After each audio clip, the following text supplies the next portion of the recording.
Hello, hello, hello. This is Jesus Castillo from RubyGuides.com. I have a quick live stream for you today, and we're going to cover some Ruby. So we're going to learn some Ruby interesting things, I hope. And as always, this is a live stream, so it might go whatever way. It's not super pre-planned, or it doesn't have a specific path we're following. I just have a general idea, and feel free to ask questions on the chat if you're watching this live. So let's do this. Let's talk about an interesting topic, like for example blocks. Are you familiar with blocks? Probably are. So we can do things like five times, and here this is a block, right? We can put I. This is the context to understand what we're doing here. So basically, this is the block. As you might know, blocks are pretty unique to Ruby. And they're very interesting because they're basically anonymous functions that you're sending into this method, right? So this is a piece of code that this method can run. That's basically what a block is. And this part represents the argument because this is basically a method.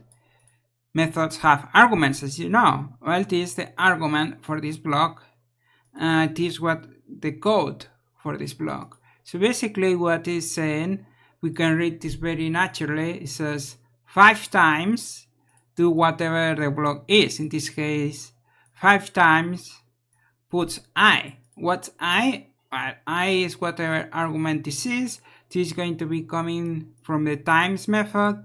And in this case, this is a method that takes the integer, the number 5, and starting from 0, it goes all the way up to this number, right? So that's basically the times method. That's basically what blocks is, what the blocks are, and the basics of how they work. Okay, so having said that, we can take this to the next level and investigate, learn more about the behavior of blocks and how the block works with the number. Because here is a few things interesting that can happen here. You might have a question of, if I do n equals 5, what happens if I use this, right? I use n instead of 5. Well, it happens the same thing, because in Ruby, the n just represents the number 5. It's just a label.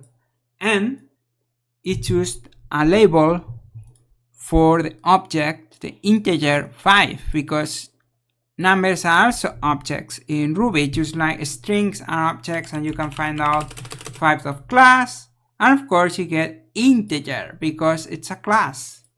Just like strings are classes, arrays are classes. You might hear that everything is a class. Well, this is what we mean by that. We mean that even basic things like 5, the number 5 is part of the integer class. This is different in other programming languages where they make a difference between class and no class. They have things like numbers, and they call them like primitives or something like that, right? And then they behave differently than a regular object. But in Ruby, it doesn't work like that way. In Ruby, everything is natively an object. Everything that you might think it might be an object, it's an object. So that means numbers, that means strings, that means single characters. In other languages, like maybe Java, I don't know if it's changed in like Java 9 or whatever, but things like number, they're basically primitives. They are not, and there is something going on called boxing and unboxing. I remember from when I learned Java a few years ago, there was something called boxing and unboxing, which means you have to take the number, and to make it an object, you have to call some method, and then you get an object which represents that number, right? All of that is saved to you by the fact that Ruby doesn't have this mess built in. It's built with objects in mind. So 5 is an object, and you don't have to do any conversions to make it an object, right? The kind of conversions that you might want to do is to convert into another kind of object, right? This might be common, where you have a number, an integer object, and you want to make into a string object. And the way to do that, or one way to do that, is to use the toS method.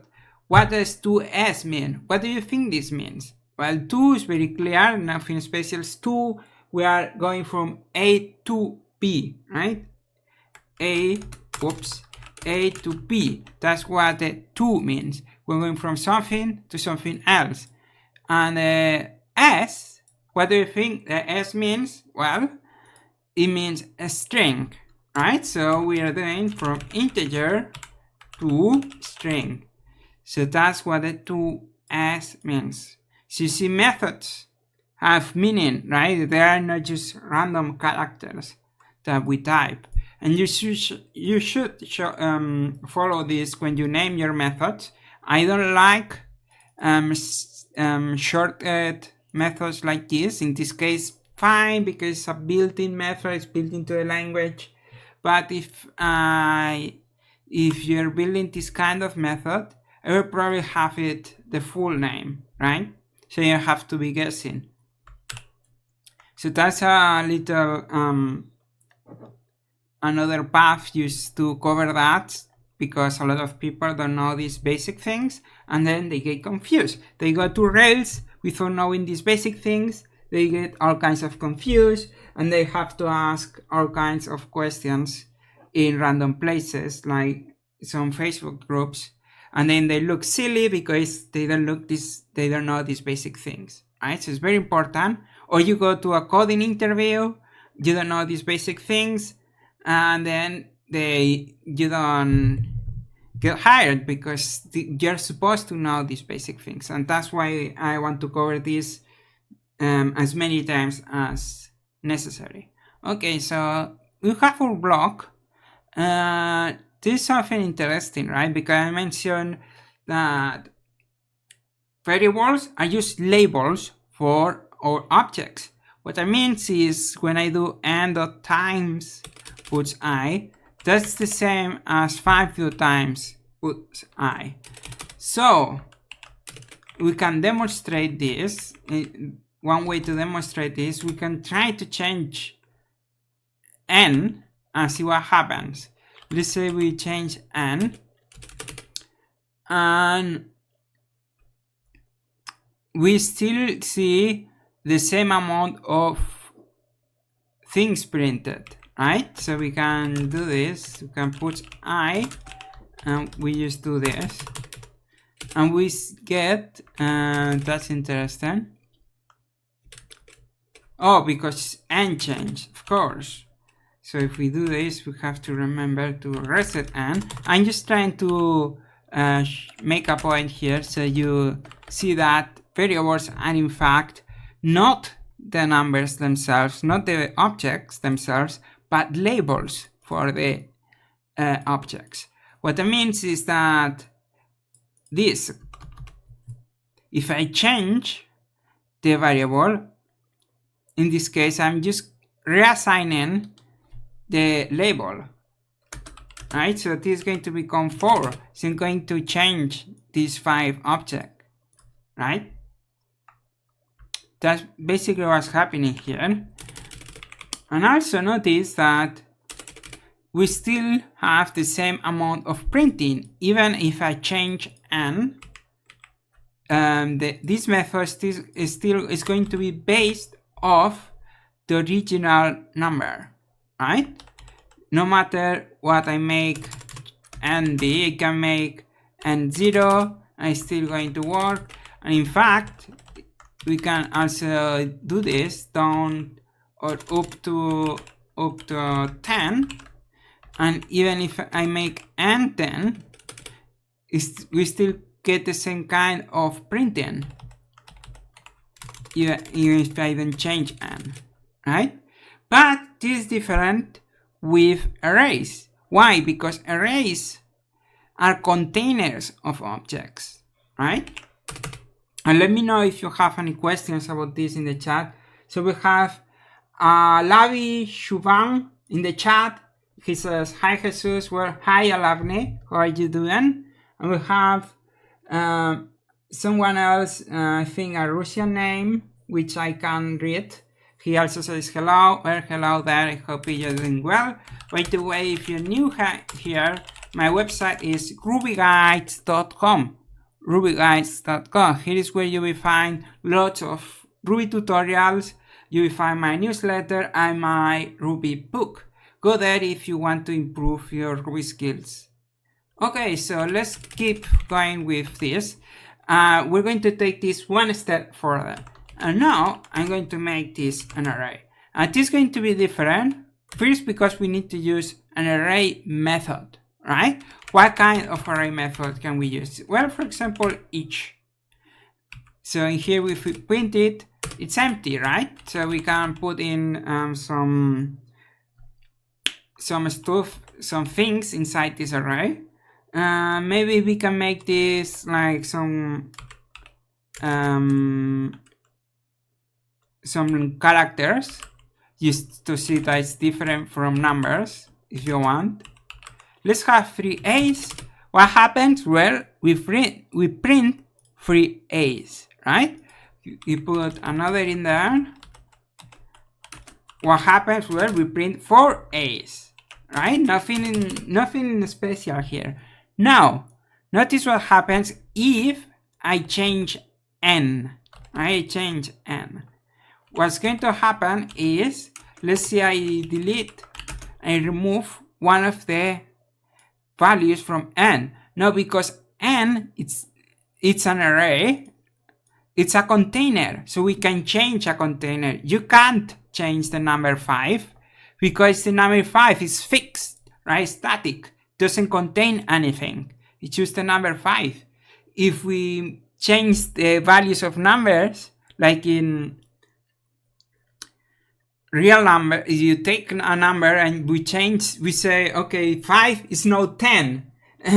Everything is going to break, right? In the real world, if we change the value of numbers. So that can't happen, but we can change what's inside a box, right? An array is a box. It's like a box, an empty box that you put things in, and then you can change a box. That's perfectly fine. That's what we use boxes for. We use a box to put things in and to store things. So that's basically what an array is, right? It's a box that we can put things in and we can take things out. That's basically what an array is. We can go over, so when we say each over this n is equivalent to this, right? Because it's just a label, it's a name for our box or array. When we say each, basically what we're saying is we're going over all of the elements in the box. This is like you pick a box, any box in your house, or maybe you order something from Amazon and you order multiple things and they come inside the same box. When you open the box, what you do? Well, you take every individual thing out of the box. You check the things inside the box. So that's what you do with each. We check, okay, we have an A, we have an A, we have another A, we have another A. That's what you're doing with each. You're going over the elements of the array. We're going over what's inside the box, right? This could be, if we are talking the box metaphor still, with Amazon, maybe you order 4 books. Well, you will go over each of the books that you order that are inside the box. That's exactly what you're doing with each. If we change here, when we pop, basically we're removing one thing from the box. We're removing one thing from the array, right? Notice what happens. Now we only get 2 A's. Why? Okay, we stop a moment to think what's going on. Is that we're removing items because array is a container. So each is changing, right? So generally there is a rule that you want to avoid removing things inside of a loop, because this is going to change your result, right? What happens if we add something? Well, if we add something, it's going to be an infinite loop, unless we have some kind of condition, some kind of rule to define when to stop adding things, right? This is going to be an infinite loop if I just add things without any kind of rule. So we could add something only once, but to add something only once, we need some kind of counter. So we can say only add something if, right? If size of n is less than 10. We're still going to have a loop, because when it goes, it's going to go. Well, let's find out. Have a loop, we stop it. No, that worked. Okay, so it gets to 10 and it stops adding. So how many A's is this? 3, 6, 9, 10. Okay, that's interesting. So we are just investigating. So a great way to learn Ruby. A lot of people want projects. Well, here's the thing. One of the main things that you can do, you don't need an actual project. You can use this that I'm doing here, just playing around. All you have to do is the following. Type IRB, this is built into Ruby. Or if you're more fancy, you can type pry. Pry is another version of IRB, little more advanced with more tools. I'll cover this in more detail in my book if you're interested about pry. It's like a more advanced version of IRB, but basically it's the same idea, right? It's the same idea as IRB, which is you can type code and see immediately what it does. You don't have to build any complicated projects or anything. You can just play around with methods. See, let's find out what each does. Let's find out how a block works. What happens if I change this? What happens if I do this? What happens if I do that?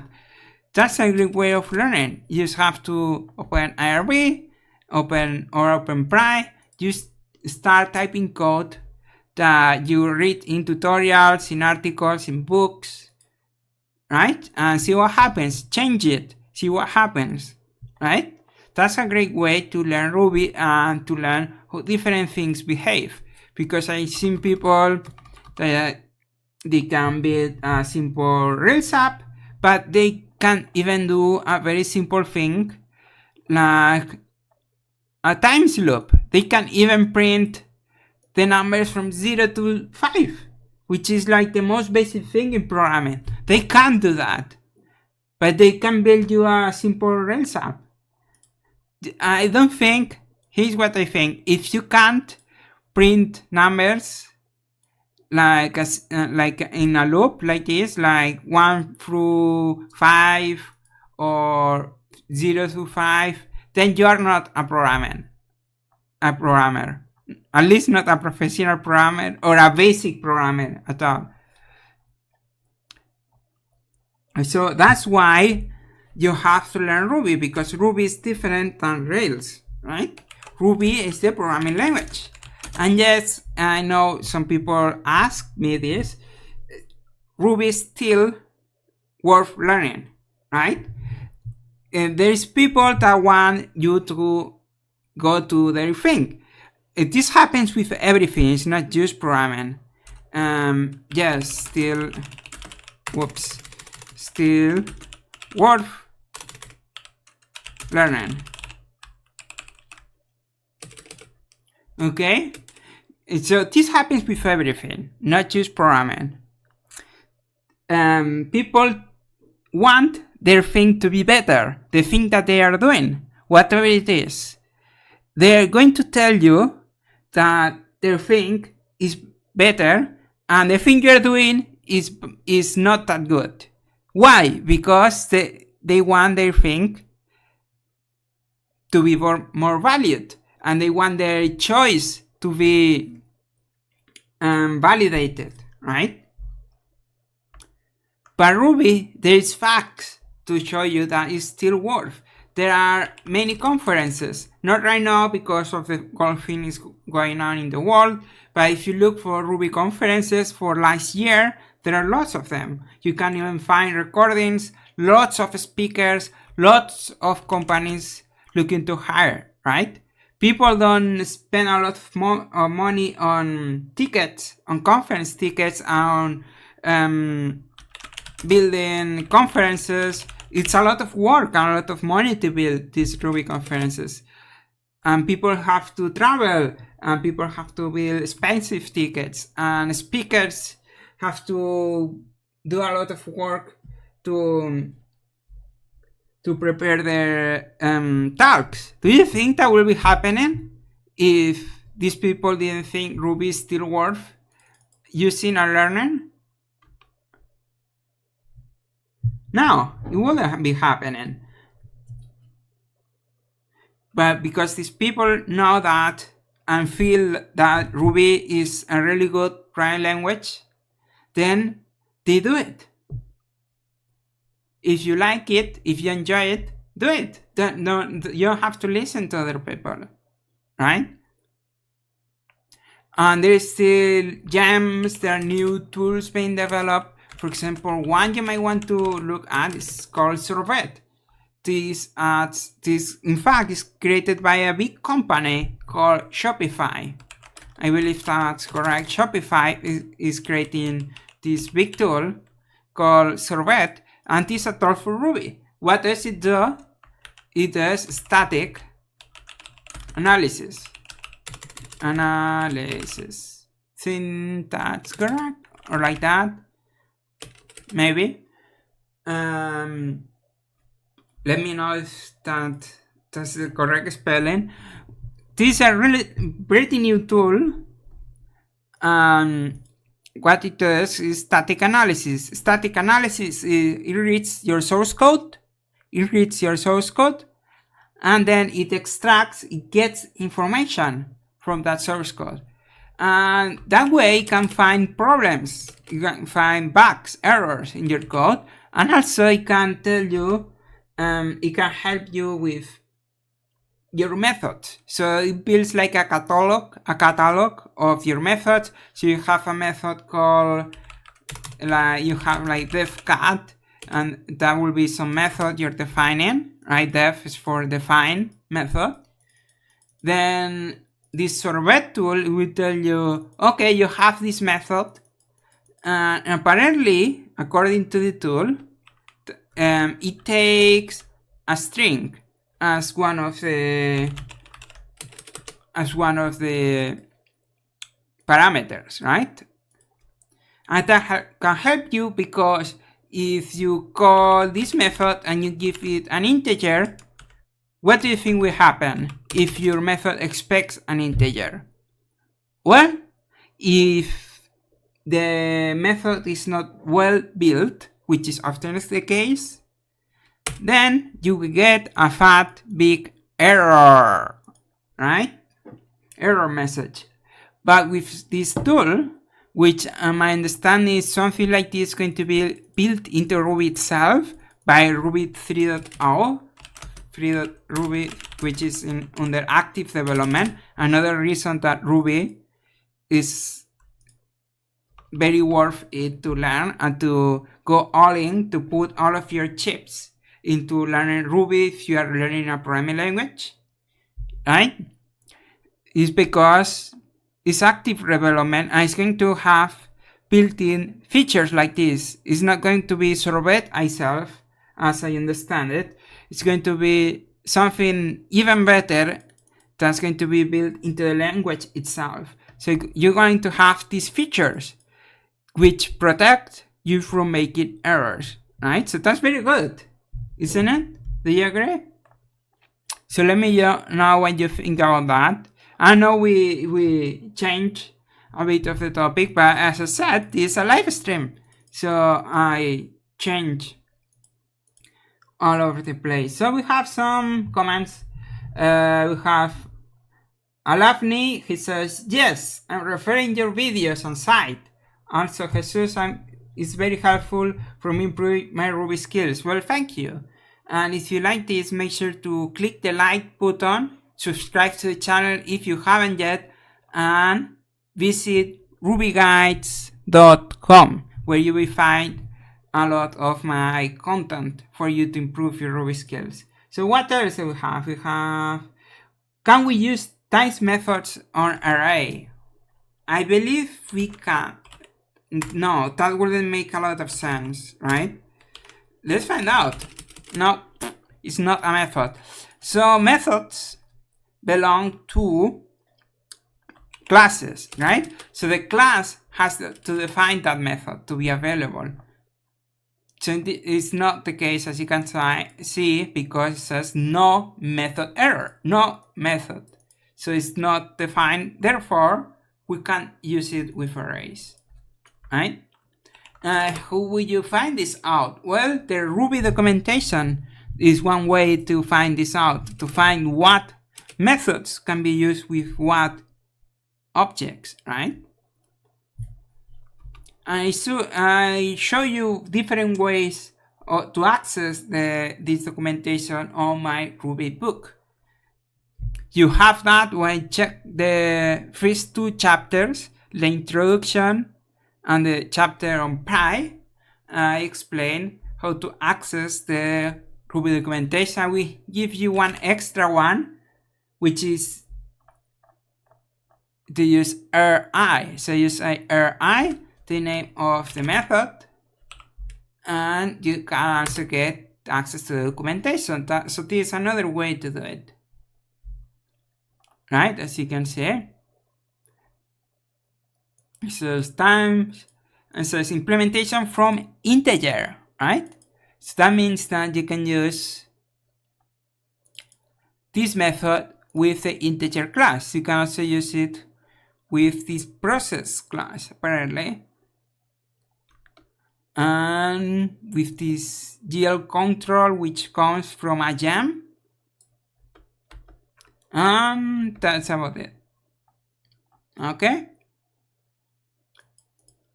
so that's a bonus way for you to access this information. Channel has already subscribed. Good. Thank you. Thanks for your support. We have Lucas. Hi. Oh, hello there. Welcome. Any questions so far, or I think we are about done today?